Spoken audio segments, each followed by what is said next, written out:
एक छोटा लड़का जिसे काल्पनिक कहानियां बहुत पसंद थीं, वो अपने सपनों में दो कमाल के हीरोज बनाता है। एक के पास शार्क की ताकत होती है और दूसरे के पास लावा की। एक दिन ये हीरोज अचानक असली दुनिया में आ जाते हैं। वे लड़के को बताते हैं कि उनकी जादुई दुनिया खतरे में है और उन्हें उसकी मदद चाहिए। अब इन तीनों को मिलकर अपनी दुनिया को एक शक्तिशाली दुश्मन से बचाना होगा। तो चलिए कहानी की शुरुआत करते हैं। फिल्म की शुरुआत में हमें शार्क बॉय नाम के एक लड़के के बारे में पता चलता है। जब वह छोटा था तो अपने पिता के साथ रहता था, जो एक मरीन बायोलॉजिस्ट समुद्री वैज्ञानिक थे। उसके पिता ने अपनी पूरी जिंदगी समुद्र में ग्रेट व्हाइट शार्क पर रिसर्च करने में बिता दी थी। इसी वजह से वो प्यार से अपने बेटे को शार्क बॉय बुलाते थे, क्योंकि उस लड़के को भी शार्क से बहुत प्यार था। वह शार्क की देखभाल करना बहुत पसंद करता था, यहाँ तक कि वो उनके लिए सुशी बनाता था और उनमें से कईयों के नाम भी रख दिए थे, बिल्कुल अपने दोस्तों की तरह। लेकिन एक दिन एक बहुत ही भयानक बात हुई। समुद्र में अचानक एक बहुत बड़ा और रहस्यमयी तूफान आया। तूफान इतना शक्तिशाली था कि उसने उस तैरती हुई प्रयोगशाला को पूरी तरह तबाह कर दिया, जहां शार्क बॉय और उसके पिता काम कर रहे थे। लहरें बहुत विशाल थीं और आसपास की हर चीज टूटने लगी थी। शार्क बॉय और उसके पिता ने बचने की पूरी कोशिश की, लेकिन लहरों के थपेड़ों ने उन्हें अलग अलग दिशाओं में धकेल दिया। तूफान की उस अफरा तफरी में वे समुद्र के बीचों बीच एक दूसरे से बिछड़ गए। शार्क बॉय अब बिल्कुल अकेला हो गया था। तभी अचानक शार्क का एक झुंड उसकी तरफ तैरता हुआ आने लगा। पहली बार में यह बहुत खतरनाक लगा, लेकिन तभी कुछ हैरान करने वाला हुआ। उनमें से एक शार्क ने लड़के को पहचान लिया। हमला करने के बजाय उन शार्क ने उसकी मदद की। वे शार्क बॉय को समुद्र की एक छिपी हुई गुफा में ले गए ताकि वह सुरक्षित रह सके। उसी पल से शार्क उसका नया परिवार बन गई। समय के साथ शार्क बॉय को भी उनकी तरह समुद्र में जिंदा रहना सीखना पड़ा। धीरे धीरे उसका शरीर बदलने लगा। पानी के अंदर सांस लेने के लिए उसकी पसलियां गिल्स में बदल गईं। उसके दांत शार्क की तरह नुकीले हो गए और उसके शरीर पर छोटे छोटे फिन्स उग आए। धीरे धीरे शार्क बॉय बिल्कुल एक असली शार्क जैसा बन गया। दूसरी तरफ कहीं और मैक्स नाम का एक लड़का अपनी सामान्य जिंदगी जी रहा था। एक दिन जब वह बाहर था तो उसकी मुलाकात शार्क बॉय से हुई। मैक्स उसे अपने घर ले आया और शार्क बॉय ने उसे एक बहुत ही अविश्वसनीय कहानी सुनाई। उसने बताया कि वह अपने खोए हुए पिता की तलाश में पूरे ब्रह्मांड की यात्रा कर रहा था। उसी यात्रा के दौरान उसने प्लैनेट ड्रूल नाम की एक बहुत ही अजीब और जादुई जगह की खोज की थी। शार्क बॉय ने मैक्स से कहा कि एक दिन वह भी प्लैनेट ड्रूल की सैर कर पाएगा। मैक्स को ये कमाल की कहानियां सुनना बहुत पसंद था, इसलिए उसने सब कुछ अपनी एक स्पेशल ड्रीम जर्नल सपनों की डायरी में लिख लिया। ये डायरी उसके लिए बहुत कीमती थी, क्योंकि इसमें उसके सारे बेहतरीन और क्रिएटिव सपने लिखे थे। फिर एक रात कुछ और भी अजीब हुआ। मैक्स और शार्क बॉय की मुलाकात चमकीले गुलाबी बालों वाली एक रहस्यमयी लड़की से हुई, जिसका नाम लेवा गर्ल था। लेवा गर्ल ने उन्हें बताया कि शार्क बॉय को तुरंत उसके साथ प्लैनेट ड्रूल वापस लौटना होगा। उसके मुताबिक उनकी दुनिया एक बहुत बड़ी मुसीबत में थी और उसे मदद की जरूरत थी। उस रात के बाद मैक्स ने शार्क बॉय या लेवा गर्ल को दोबारा कभी नहीं देखा। बाद में मैक्स ये पूरी कहानी स्कूल में अपनी क्लास के बच्चों को सुनाता है। वह कहता है कि यह सब उसकी छुट्टियों के दौरान हुआ था, लेकिन क्लास के ज्यादातर बच्चों को उसकी बात पर बिल्कुल भरोसा नहीं होता। उन्हें लगता है कि वह सिर्फ मनगढ़ंत कहानियां बना रहा है। कुछ बच्चे तो उस पर कागज के गोले बनाकर भी फेंकने लगते हैं। सिर्फ मरिसा नाम की एक लड़की चुपचाप उसकी बात सुन रही होती है। तभी दूसरे लड़के की बारी आती है अपनी छुट्टियों के बारे में बताने की। उसका नाम लाइनस था, लेकिन अपनी कहानी सुनाने के बजाय लाइनस इस मौके का इस्तेमाल पूरी क्लास के सामने मैक्स का मजाक उड़ाने के लिए करता है। क्लास खत्म होने पर उनके टीचर मिस्टर इलेक्ट्रिक कैट बीच में आते हैं। वे दोनों लड़कों से कहते हैं कि उन्हें एक दूसरे के साथ मिलकर रहना चाहिए। वे लाइनस को चेतावनी भी देते हैं कि वह मैक्स को बुली करना बंद करे, लेकिन लाइनस को साफ तौर पर कोई परवाह नहीं होती। जैसे ही मैक्स स्कूल से बाहर निकल रहा होता है, लाइनस उसे रोकता है और अपनी नोटबुक से एक ड्राइंग दिखाता है। उस ड्राइंग में शार्क बॉय को इलेक्ट्रिक ईल्स, करंट मारने वाली मछलियों का एक झुंड खा रहा होता है। लाइनस इस पर बहुत गर्व से हंसता है। मैक्स उस ड्राइंग को देखता है और कहता है कि लाइनस असल में एक बहुत ही घटिया आर्टिस्ट है। ये सुनकर लाइनस को गुस्सा आ जाता है, इसलिए वह तुरंत अपने दोस्तों को बुलाता है और वे मैक्स का पीछा करने लगते हैं। लाइनस का एक प्लान था। वह मैक्स की वो ड्रीम जर्नल चुराना चाहता था, जिसमें मैक्स ने अपने सारे सपने और आइडियाज लिखे थे। मैक्स जितनी तेजी से भाग सकता था, भागा और बचने के लिए खेल के मैदान की तरफ चला गया। वह स्कूल के मैदान में बने एक ऊंचे रस्सी के पिरामिड पर चढ़ गया, इस उम्मीद में कि दूसरे बच्चे उस तक नहीं पहुंच पाएंगे। लेकिन चढ़ते समय मैक्स का पैर अचानक फिसल जाता है और वह नीचे गिर जाता है। आखिरकार लाइनस को वो मिल जाता है जो वह चाहता था। वह मैक्स की ड्रीम जर्नल छीन लेता है। उसी रात मैक्स अचानक एक डरावने सपने से जागता है। जब वह अपने कमरे में चारों तरफ देखता है तो उसे कुछ अजीब नजर आता है। फर्श पर पैरों के निशान बने हुए थे। हैरान परेशान मैक्स उन निशानों का पीछा करते हुए कमरे से बाहर आता है और किचन की तरफ जाता है। जब वह वहां पहुंचता है तो उसे टेबल पर कुछ बहुत ही अजीब चीजें दिखती हैं। वहां पिघले हुए दूध से भरा एक गिलास था और प्लेट में कुकीज रखी थीं। एक कुकी पर साफ तौर पर चबाने के निशान थे जो बिल्कुल शार्क बॉय के नुकीले दांतों जैसे थे, और दूसरी कुकी पूरी तरह से जल चुकी थी, जैसे उसे किसी आग की शक्ति वाले ने खाया हो। मैक्स तुरंत समझ जाता है कि यह लावा गर्ल थी। तभी मैक्स के पेरेंट्स को किचन से कुछ आवाजें सुनाई देती हैं। फिक्रमंद होकर वे देखने आते हैं कि क्या हो रहा है। मैक्स तुरंत उन्हें समझाने की कोशिश करता है कि शार्क बॉय और लावा गर्ल अभी अभी यहाँ आए थे, लेकिन उसके माता पिता उसकी बात पर यकीन नहीं करते। उसकी माँ उससे सीधे कहती है कि वह अपनी कल्पनाएं बंद करे और वापस जाकर सो जाए। इसलिए मैक्स अपने कमरे में लौट आता है। जैसे ही वह लेटता है उसे धीरे धीरे फिर से नींद आ जाती है। इस बार वह उस दिन का सपना देखता है जब वह आखिरकार प्लेनेट ड्रूल जाएगा। उसकी कल्पना में यह दुनिया की सबसे परफेक्ट जगह होती है। यह हर तरफ गेम्स, खिलौनों और मजेदार एडवेंचर्स से भरी होती है। और सबसे अच्छी बात यह है कि वहाँ कोई स्कूल नहीं होता। लेकिन कुछ घंटों बाद उसके अलार्म क्लॉक की घंटी बजती है और वह जाग जाता है। मैक्स धीरे धीरे अपनी आंखें खोलता है और उसे बड़ी निराशा होती है कि वह अब भी धरती पर ही है। थोड़ा उदास होकर वह अपने माता पिता के साथ नाश्ता करने नीचे जाता है। नाश्ते के दौरान उसके पिता उसे एक दिलचस्प बात बताते हैं। वे कहते हैं कि अलमारी साफ करते समय उन्हें टोबोर मिला, वो रोबोट जिसे मैक्स सालों से बनाने की कोशिश कर रहा था। उसके पिता पूछते हैं कि क्या मैक्स इसे पूरा करने में मदद चाहता है, लेकिन मैक्स को अपने पिता की कही एक पुरानी बात याद आ जाती है। उसके पिता ने कभी कहा था कि यह रोबोट वैसे भी काम नहीं करेगा। उस बात की वजह से मैक्स अपनी उम्मीद खो चुका था और उसने उस पर काम करना बंद कर दिया था। इसलिए वह अपने पिता के इस सुझाव को अनदेखा कर देता है। घर के बाहर मैक्स की माँ उसे स्कूल जाते हुए देखती है, जो कि उनके घर के बिल्कुल ठीक सामने सड़क के उस पार था। बाद में उसी दिन जब मैक्स क्लास में बैठा होता है तो कुछ बहुत ही अजीब होने लगता है। अचानक एक बवंडर टोर्नेडो पैदा होता है और शहर की तरफ बढ़ने लगता है। क्लास के अंदर सभी छात्र अपने अपने सपने शेयर कर रहे होते हैं। तभी मरिसा कहती है कि उसने भी बिल्कुल मैक्स की कहानी जैसा ही एक सपना देखा है, लेकिन उसके सपने में हीरोज के नाम अलग थे। वह उन्हें आइस गर्ल और ड्रीम बॉय बुलाती है। इससे पहले कि वह आगे कुछ कह पाती, उसके पिता, जो कि उनके टीचर भी थे, मिस्टर इलेक्ट्रिकैड, उसे तुरंत टोक देते हैं। वे उससे कहते हैं कि इन बेकार की परियों की कहानियों के बारे में बात करना बंद करे और पढ़ाई पर ध्यान दे। तभी लाइंस क्लास में आता है। मैक्स तुरंत उससे अपनी ड्रीम जर्नल वापस मांगता है। वह मिस्टर इलेक्ट्रिकैड को भी बताता है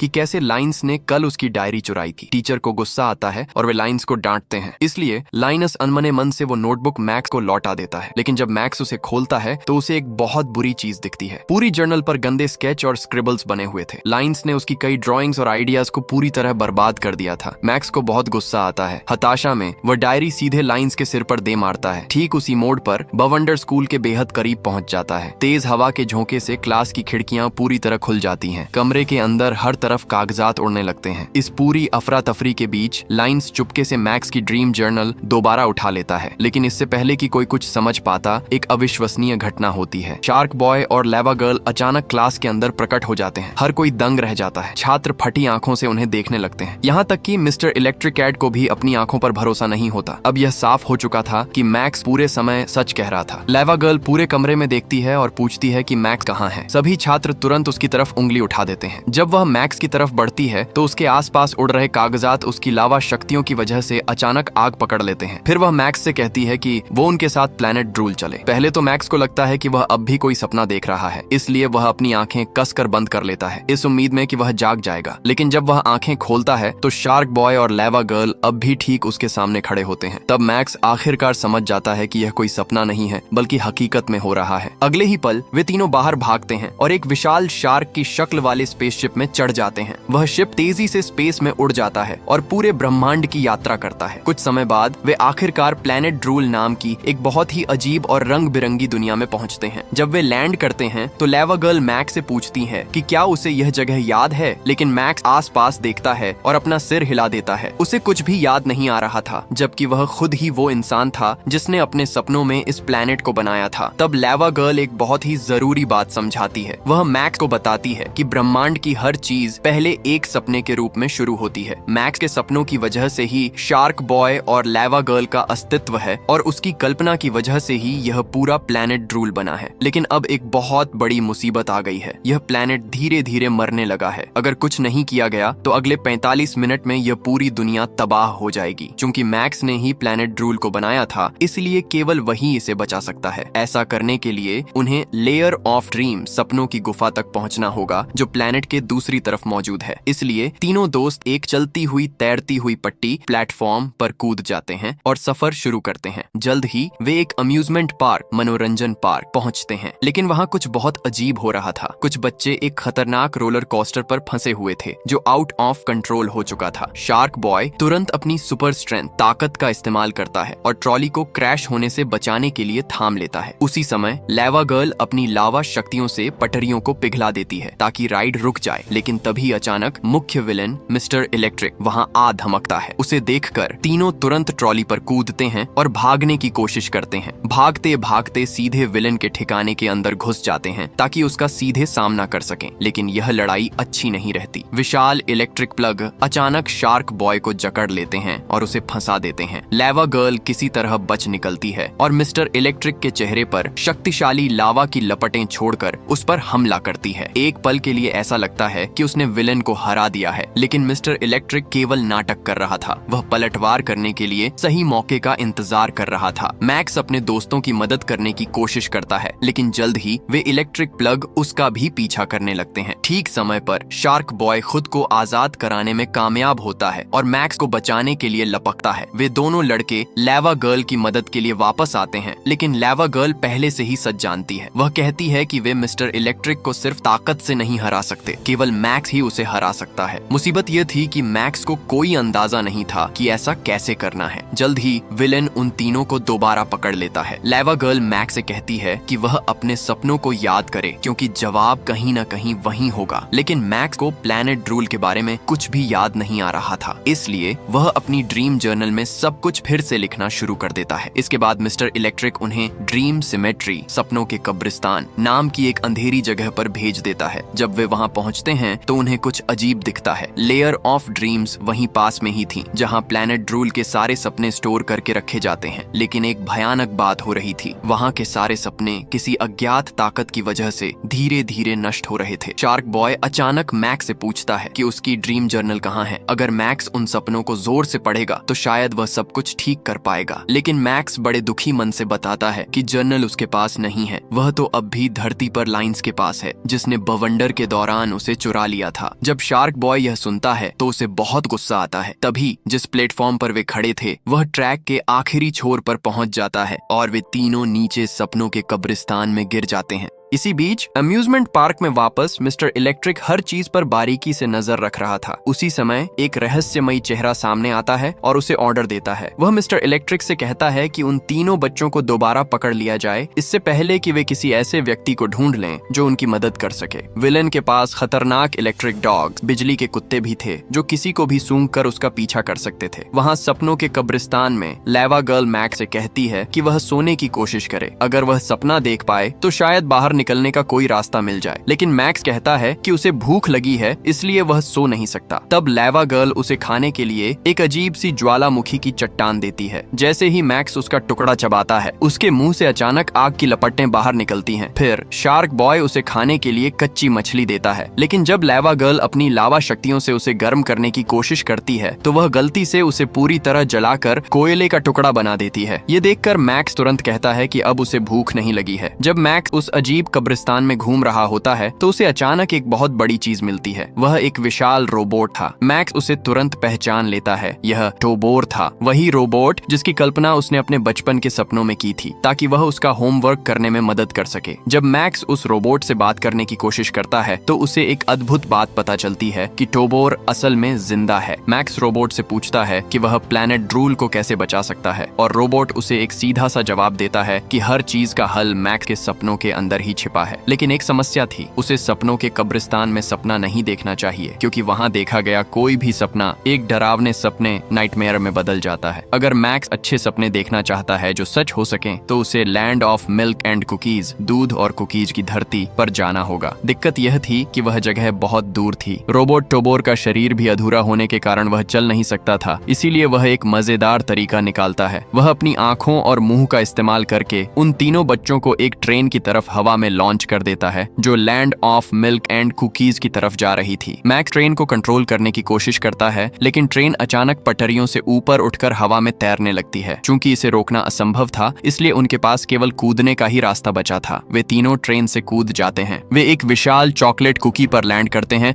जो उबलते हुए दूध की नदी पर तैर रही थी। मैक्स को एक बड़ा सा मार्शमैलो मिलता है और वह उसे तकिए की तरह इस्तेमाल करता है। वह उम्मीद करता है कि अगर वह सो जाएगा तो एक अच्छा सपना देखकर प्लेनेट को बचाने का रास्ता ढूंढ पाएगा। लेकिन मैक्स को नींद नहीं आती, क्योंकि उसे एक बहुत तेज गड़गड़ाहट की आवाज पास आते हुए सुनाई देती है। लेवा गर्ल ध्यान से सुनने के लिए मार्शमैलो पर लेटती है, लेकिन उसका गर्म शरीर मार्शमैलो को तुरंत पिघला देता है। वह सोचने लगती है कि आखिर ऐसा कौन सा जीव होगा जो इन विशाल कुकीज को खाता होगा। तभी कुछ बहुत ही अजीब होता है। मैक्स के माता पिता वहाँ प्रकट होते हैं और उस विशाल कुकी को खाने लगते हैं जिस पर बच्चे खड़े थे। किस्मत से तीनों दोस्त तुरंत केक के एक तैरते हुए टुकड़े पर कूद जाते हैं और खाए जाने से बच जाते हैं। इस अजीब घटना के गुजरने के बाद मैक्स फिर से सोने की कोशिश करता है। इस बार शार्क बॉय उसे सुलाने के लिए धीरे से एक लोरी गाता है। आखिरकार मैक्स को नींद आ जाती है और वह सपना देखने लगता है। उसके सपने में शार्क की शक्ल वाली एक बहुत ही कूल मोटरसाइकिल प्रकट होती है। ये देखकर शार्क बॉय को समझ आ जाता है कि प्लान काम कर रहा है, इसीलिए वह लोरी गाना जारी रखता है ताकि मैक्स सोता रहे। तभी लेवा गर्ल मैक्स से कहती है कि वह उसके बारे में भी सपना देखे। वह अपने अस्तित्व का मकसद समझना चाहती थी। वह सिर्फ आग और तबाही का कारण बनकर नहीं रहना चाहती थी। उसका मानना था कि वह इससे कुछ बेहतर बन सकती है। लेकिन अचानक आसमान में एक काला घना बादल छा जाता है। लेवा गर्ल को एहसास होता है कि कुछ गड़बड़ है। मैक्स अब कोई अच्छा सपना नहीं देख रहा था, बल्कि उसे एक डरावना सपना आने लगा था। उसे जगाने का एकमात्र तरीका था कि उसे हल्का सा जलाया जाए। इसी बीच मिस्टर इलेक्ट्रिक अपने उन इलेक्ट्रिक डॉग्स के साथ अब भी बच्चों को ढूंढ रहा था। वह आखिरकार पिस्ताचियो आइसक्रीम माउंटेन नाम की जगह पर पहुंच जाता है। शार्क बॉय, विलेन और बिजली के कुत्तों को अपनी तरफ आते हुए देख लेता है। तीनों तुरंत उस शार्क मोटरसाइकिल पर कूदते हैं और भागने की कोशिश करते हैं, लेकिन थोड़ी दूर जाने के बाद ही उन्हें पता चलता है कि मोटरसाइकिल की पावर खत्म हो चुकी है। अब उनके पास रुककर लड़ने के अलावा कोई रास्ता नहीं था। लड़ाई के दौरान लेवा गर्ल को एहसास होता है कि उसकी लावा शक्तियां कमजोर पड़ रही हैं। जल्द ही बिजली के कुत्ते उसे पकड़ लेते हैं। शार्क बॉय बहादुरी से उन जीवों से लड़ता है और कई कुत्तों को नष्ट कर देता है, लेकिन जब भी एक कुत्ता हारता, वहाँ और ज्यादा कुत्ते आ जाते। जल्द ही शार्क बॉय पर हमला होता है और उसे करंट लग जाता है। उन विशाल इलेक्ट्रिक प्लगों से बचने के लिए लेवा गर्ल खुद को आजाद कराने के लिए अपने ही शरीर को पिघला देती है। फिर वह मैक्स से कहती है कि वह तुरंत इस स्थिति से बाहर निकलने का कोई उपाय सोचे। तभी अचानक एक अद्भुत चीज सामने आती है। एक बनाना स्प्लिट बोट उनके ठीक सामने बन जाती है। तीनों दोस्त उसके अंदर कूद जाते हैं और उबलते हुए दूध की नदी को पार करके भाग निकलते हैं। मैक्स धीरे धीरे सीख रहा था कि अपनी कल्पना का इस्तेमाल कैसे करना है। वह जागते हुए भी अपने सपनों को कंट्रोल करना शुरू कर रहा था। अगर वह इस शक्ति को पूरी तरह सीख लेता तो कोई भी उसे रोक नहीं पाता। लेवा गर्ल मैक्स से पूछती है कि उसने अपने सपने में क्या देखा था। समझाने के बजाय मैक्स उसकी उंगली का इस्तेमाल करके उस चीज का आकार बनाता है जो उसने सोची थी। जब शार्क बॉय उस ड्राइंग को देखता है तो वह उसे तुरंत पहचान लेता है। वह क्रिस्टल हार्ट था। शार्क बॉय समझाता है कि यह क्रिस्टल बर्फ की धरती का सबसे कीमती खजाना है। यह क्रिस्टल बहुत शक्तिशाली है। यह किसी भी चीज को, यहाँ तक कि खुद समय को भी रोक सकता है। अब उनके पास एक नया प्लान था। अगर वे बर्फ के महल तक पहुंचकर क्रिस्टल हार्ट हासिल कर लें तो वे समय को रोक सकते हैं। इससे उन्हें लेयर ऑफ ड्रीम्स तक पहुंचने और प्लैनेट ड्रूल को बचाने के लिए काफी समय मिल जाएगा। लेकिन वहां पहुंचना आसान नहीं था। महल तक पहुंचने के लिए उन्हें बर्फ के एक लंबे पुल को पार करना था। लेवा गर्ल बहुत चिंतित थी, क्योंकि उसके पैर बेहद गर्म थे। अगर वह सामान्य रूप से चलती तो पूरा पुल पिघल सकता था। इसलिए वह चलते चलते ही सोने की कोशिश करती है ताकि उसका शरीर ठंडा हो सके। जब वे पुल पार कर रहे होते हैं तो लेवा गर्ल को अचानक छींक आने जैसी लगती है। शार्क बॉय उसकी छींक रोकने के लिए तुरंत उसकी तरफ भागता है, लेकिन उसका प्लान फेल हो जाता है। उस छींक के झटके से शार्क बॉय पुल के पार जाकर गिरता है। वह लगभग नीचे गिरने ही वाला होता है कि मैक तुरंत उसे पकड़ लेता है और ऊपर खींच लेता है। इसी बीच लेवा गर्ल अधकचरी नींद में ही धीरे धीरे आगे बढ़ती रहती है, लेकिन अचानक बिजली के कुत्तों का एक झुंड फिर से सामने आ जाता है। शार्क बॉय चिल्लाकर उसे भागने के लिए कहता है। लेवा गर्ल घबराहट में जाग जाती है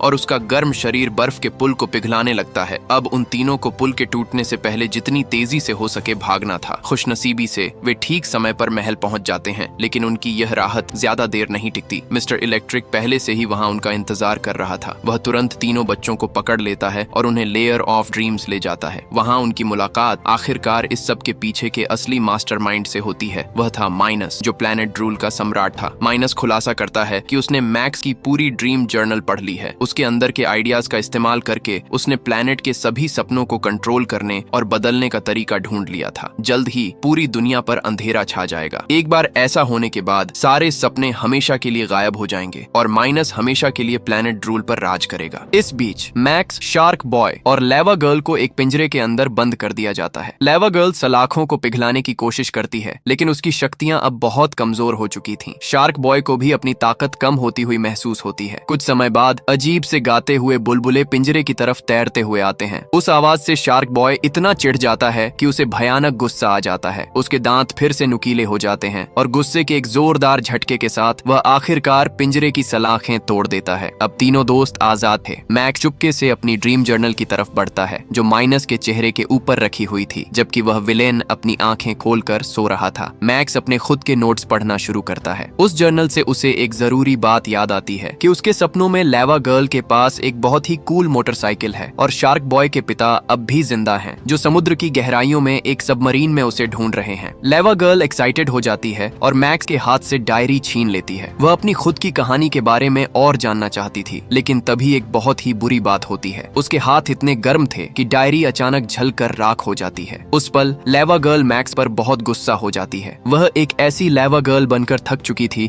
जो अपनी छुई हुई हर चीज को तबाह कर देती है। वह अपना असली मकसद जानना चाहती थी और कुछ बेहतर बनना चाहती थी। मैक्स शांति से समझाता है कि इस समय सबसे जरूरी चीज क्रिस्टल हार्ट को ढूंढना है। इसलिए तीनों दोस्त उसी मिशन पर ध्यान लगाने का फैसला करते हैं। वे बर्फ की एक विशाल स्लाइड से नीचे फिसलते हैं और आखिरकार बर्फ के महल के अंदर दाखिल होते हैं। महल के अंदर शार्क बॉय क्रिस्टल तक पहुंचने के लिए बर्फ के एक ऊंचे खंभे पर चढ़ता है, लेकिन वहां एक नियम था। अगर कोई क्रिस्टल को नंगे हाथों से छुएगा तो उसका शरीर तुरंत बर्फ की तरह जम जाएगा। इसीलिए शार्क बॉय ने ग्लव्स पहने हुए थे। जैसे ही वह उसे पकड़ने वाला होता है, उसका पैर अचानक फिसल जाता है और उसका फिन बर्फ में फंस जाता है। ये देखकर मैक्स खुद कोशिश करने का फैसला करता है। मैक्स क्रिस्टल को पकड़ने में कामयाब तो हो जाता है, लेकिन बर्फ चटकने लगती है। उसके हाथ से क्रिस्टल छूट जाता है और जब लेवा गर्ल उसे अपने नंगे हाथों से उठाती है तो वह तुरंत पूरी तरह से बर्फ में जम जाती है। उसी पल बर्फ के गार्ड्स वहां आते हैं और उन्हें पकड़ लेते हैं। वे उस ग्रुप को आइस प्रिंसेस से मिलाने ले जाते हैं। राजकुमारी पूछती है कि उन्होंने क्रिस्टल हार्ट चुराने की कोशिश क्यों की। फिर वह उन्हें एक हैरान करने वाली बात बताती है कि जिस क्रिस्टल को लेवा गर्ल ने उठाया था वह महज एक नकली जाल था। हालांकि राजकुमारी कहती है कि वह मैक्स की मदद करने के लिए तैयार है, लेकिन पहले उसे यह साबित करना होगा कि वह असली क्रिस्टल ढूंढ सकता है। अचानक कमरे में कई ऊंचे ऊंचे खंभे प्रकट हो जाते हैं और हर खंभे के ऊपर एक क्रिस्टल रखा होता है। राजकुमारी समझाता है कि असली क्रिस्टल इसी कमरे में कहीं है। अगर मैक्स सही क्रिस्टल चुन लेता है तो वह उसे ले जा सकता है। मैक्स एक पल के लिए चारों तरफ देखता है, फिर वह कहता है कि असली क्रिस्टल असल में राजकुमारी के गले में है, क्योंकि उसने इसे पहले अपने सपने में देखा था। राजकुमारी मुस्कुराती है क्योंकि मैक्स का जवाब बिल्कुल सही था। अपने वादे के मुताबिक वह उसे असली क्रिस्टल हार्ट देती है और उसे गुड लक कहती है। लेकिन समय खत्म हो रहा था। प्लेनेट के तबाह होने में अब सिर्फ 10 सेकंड बचे थे। मैक्स क्रिस्टल का इस्तेमाल करके समय को रोकने की कोशिश करता है, लेकिन कुछ नहीं होता। तभी लेवा गर्ल अपने शरीर के आसपास जमी बर्फ को तोड़ने में कामयाब हो जाती है। वह समझाती है कि केवल आइस प्रिंसेस ही वास्तव में क्रिस्टल की शक्ति का इस्तेमाल कर सकती है। इससे पहले कि वे कुछ कर पाते, मिस्टर इलेक्ट्रिक अचानक फिर से सामने आ जाता है। शार्क बॉय उसे लड़ने के लिए पानी में कूद जाता है, लेकिन मिस्टर इलेक्ट्रिक समुद्र में खतरनाक इलेक्ट्रिक ईल्स फेंक देता है। वे ईल्स शार्क बॉय को बहुत बुरी तरह करंट मारती हैं। वह बेहोश हो जाता है और पानी के अंदर डूबने लगता है। लेवा गर्ल जानती थी कि शार्क बॉय ज्यादा देर तक पानी के अंदर नहीं रह सकता। भले ही पानी उसके लिए खतरनाक था, फिर भी वह उसे बचाने के लिए पानी में कूद जाती है। वह किसी तरह शार्क बॉय को सतह पर वापस ले आती है, लेकिन उसकी अपनी आग की शक्तियां पूरी तरह बुझ जाती हैं। अब शार्क बॉय और लेवा गर्ल दोनों बेहोश पड़े थे। मैक्स पूरी तरह असहाय महसूस कर रहा था। उसे समझ नहीं आ रहा था कि वह क्या करे। जब वह लगभग हार मानने ही वाला होता है, तभी रोबोट टोबोर वहां प्रकट होता है। रोबोट मैक्स से एक जरूरी बात कहता है कि मैक्स को नए सपने देखने होंगे, क्योंकि पुराने सपने तो पहले ही नष्ट हो चुके हैं। हैं। ये कहने के बाद टोबोर वहाँ से चला जाता है। जल्द ही शार्क बॉय होश में आता है और लेवा गर्ल को वहाँ कमजोर और शांत पड़ा हुआ देखता है। मैक्स को तुरंत एक आइडिया आता है। वह उस बर्फीली जमीन के बीचों बीच एक विशाल ज्वालामुखी के प्रकट होने का सपना देखता है। शार्क बॉय तुरंत उसका प्लान समझ जाता है। अपनी सुपर स्पीड का इस्तेमाल करते हुए वह लेवा गर्ल को उठाता है और ज्वालामुखी के लावा के अंदर फेंक देता है। एक बहुत बड़ा विस्फोट होता है। कुछ ही पलों बाद लेवा गर्ल उस लावा से बाहर निकलती है, पहले से कहीं ज्यादा मजबूत होकर। उसकी शक्तियां और भी चमकदार और शक्तिशाली होकर लौट आती हैं। वह रोशनी की एक विशाल लहर छोड़ती है और प्लेनेट ड्रूल को ढकने वाले उस पूरे अंधेरे को नष्ट कर देती है। उसी समय मैक्स आखिरकार अपनी शक्तियों का पूरी तरह इस्तेमाल करना सीख जाता है। खुली आंखों से सपने देखकर वह अपने आसपास की दुनिया को कंट्रोल कर सकता था। कुछ ही सेकंड में मैक्स फिर से ज्वालामुखी के पास पहुंचता है। वह शार्क बॉय से कहता है कि वह मिस्टर इलेक्ट्रिक को रोके, जबकि वह खुद माइनस से निपटेगा। अब जब मैक्स ने सपने देखने की कला पर महारत हासिल कर ली थी तो कोई भी उसे रोक नहीं सकता था। माइनस मैक्स को एक ड्रीम बैटल, सपनों की लड़ाई के लिए चैलेंज करता है। वह कहता है कि जो बेहतर सपना देखेगा वही जीतेगा। सबसे पहले माइनस मैक्स पर हमला करने के लिए भूखी मछलियां बनाता है, लेकिन मैक्स विशाल साबुन के बुलबुले बनाकर उन मछलियों को उसमें फंसा देता है। इसके बाद माइनस कीड़ों का एक झुंड भेजता है, लेकिन मैक्स लड़ाई को बीच में ही पॉज रोक कर देता है और अपना सबसे स्ट्रॉन्ग आइडिया लॉन्च करता है, जिसे वह ब्रेनस्टॉर्म कहता है। मैक्स कल्पना करता है कि माइनस का सिर बहुत बड़ा और अजीब हो गया है और अचानक वह सच हो जाता है। इसी बीच शार्क बॉय मिस्टर इलेक्ट्रिक से लड़ रहा था। वह मदद के लिए समुद्र से अपने शार्क दोस्तों को बुलाता है। शार्क मिस्टर इलेक्ट्रिक पर हमला करती हैं और उसे पानी में गिरा देती हैं। समुद्र के वो जीव तुरंत उसे घेर लेते हैं और नीचे खींच ले जाते हैं। इधर माइनस मैक्स की उस ट्रिक के बाद वापस नॉर्मल होने में कामयाब हो जाता है। वह बचने के लिए अपने पैरों के नीचे एक ऊंचा टावर बनाता है। मैक्स तुरंत दूसरा टावर बनाता है और उसका पीछा करता है। अब दोनों लड़के एक दूसरे के आमने सामने खड़े थे, लेकिन लड़ने के बजाय मैक्स कुछ अलग करने की कोशिश करता है। वह माइनस से कहता है कि उन्हें अब दुश्मन बने रहने की कोई जरूरत नहीं है। वे दोनों मिलकर काम कर सकते हैं और एक बेहतर प्लेनेट ड्रूल बना सकते हैं। एक पल के लिए ऐसा लगता है कि माइनस इस बात को मान जाएगा, लेकिन तभी उनके टावरों को जोड़ने वाला पुल टूट जाता है। माइनस बहुत ऊंचाई से नीचे गिरने लगता है। ऐसा लग रहा था कि वह इस गिरावट से नहीं बच पाएगा। बिना सोचे समझे मैक्स आगे लपकता है और ठीक समय पर उसे पकड़कर उसकी जान बचा लेता है। उसी पल शार्क बॉय और लेवा गर्ल वहां पहुंचते हैं। लेवा गर्ल मैक्स को धन्यवाद देती है। अब वह आखिरकार अपने अस्तित्व का मकसद समझ गई थी। वह सिर्फ तबाही का कारण नहीं थी, बल्कि वह प्लेनेट पर रोशनी और संतुलन भी ला सकती थी। शार्क बॉय को भी वो मिल जाता है जो वह हमेशा से चाहता था। वह समुद्र का राजा बन जाता है। माइनस मान जाता है कि अब सब आजाद हैं। शार्क बॉय पृथ्वी पर लौट सकता है और समुद्र में अपने पिता की तलाश जारी रख सकता है, और लेवा गर्ल प्लेनेट के ज्वालामुखियों की रक्षा करेगी और उसकी एनर्जी को बनाए रखेगी। लेकिन तभी मिस्टर इलेक्ट्रिक अचानक फिर से प्रकट हो जाता है। जब वह देखता है कि सब दोस्त बन गए हैं तो वह गुस्से से पागल हो जाता है। इसीलिए वह विलेन वहां से भाग निकलता है और धरती की तरफ मुड़ जाता है ताकि मैक्स के सोते समय ही उसे खत्म कर सके। उसी पल मैक्स को अचानक एक चौंकाने वाली बात का एहसास होता है कि प्लेनेट ड्रूल पर जो कुछ भी हुआ वह असल में एक सपने के अंदर हो रहा था। लेवा गर्ल उसे बताती है कि जागने के लिए उसे अपनी आंखें 3 बार झपकानी होंगी। मैक्स अपनी आंखें झपकाता है और वह अचानक स्कूल में उस बवंडर के बीच में जाग जाता है। उसके टीचर लाइंस को जगाते हैं जो खुद भी सो गया था। तभी एक अविश्वसनीय बात होती है। मिस्टर इलेक्ट्रिक सचमुच असली दुनिया में प्रकट हो जाता है। मैक्स के माता पिता उसे बचाने के लिए स्कूल की तरफ भागते हैं, लेकिन वे उस बवंडर के अंदर खिंच जाते हैं। लेवा गर्ल तुरंत बीच में कूदती है और मैक्स की मां को बचा लेती है। उसी समय शार्क बॉय उस तूफान से अपने पिता को सुरक्षित निकाल लेता है। यहाँ तक कि लाइंस भी मिस्टर इलेक्ट्रिक से लड़ने की कोशिश करता है, लेकिन विलेन उस पर बिजली गिरा देता है जिससे उसे पीछे हटना पड़ता है। तभी मैक्स को अचानक कुछ याद आता है। वह अपनी जेब से वो क्रिस्टल हार्ट निकालता है और उसे मरीसा को दे देता है। मरीसा कहती है कि उसने इस क्रिस्टल को पहले अपने सपनों में देखा है। मैक्स उससे कहता है कि वह इसका इस्तेमाल करे। मरीसा क्रिस्टल को ऊपर उठाती है और मिस्टर इलेक्ट्रिक को हमेशा के लिए बर्फ में जमा कर उसका अंत कर देती है। खतरा टलने के बाद सभी बच्चे बर्फ में खुशी से खेलने लगते हैं, जबकि मैक्स अपने माता पिता से गले मिलता है। महीनों बाद मैक्स अपने क्लासमेट्स को बताता है कि उसके इस ड्रीम एडवेंचर के बाद क्या क्या हुआ। उसके मुताबिक शार्क बॉय समुद्र का शासक बन गया और अब वह अपने पिता की तलाश जारी रखते हुए सभी समुद्री जीवों की रक्षा करता है। और लेवा गर्ल उस प्लेनेट के ज्वालामुखियों की रानी बन गई, जिसकी शक्ति समुद्र के तल को गर्म रखती है और समुद्री जीवों को जिंदा रहने में मदद करती है। भले ही शार्क बॉय और लेवा गर्ल अब असली दुनिया में मैक्स से मिलने नहीं आते, लेकिन वह जब भी आंखें बंद करता है या सपना देखता है उन्हें देख सकता है, क्योंकि कभी कभी सबसे शक्तिशाली दुनिया वो होती है जिसे हम अपनी कल्पना में बनाते हैं। तो दोस्तों, आपको यह कहानी कैसी लगी हमें नीचे कमेंट्स में जरूर बताएं, और ऐसी ही मजेदार मूवी रिकैप्स के लिए वीडियो को लाइक और चैनल को सब्सक्राइब करना न भूलें। मिलते हैं अगले वीडियो में।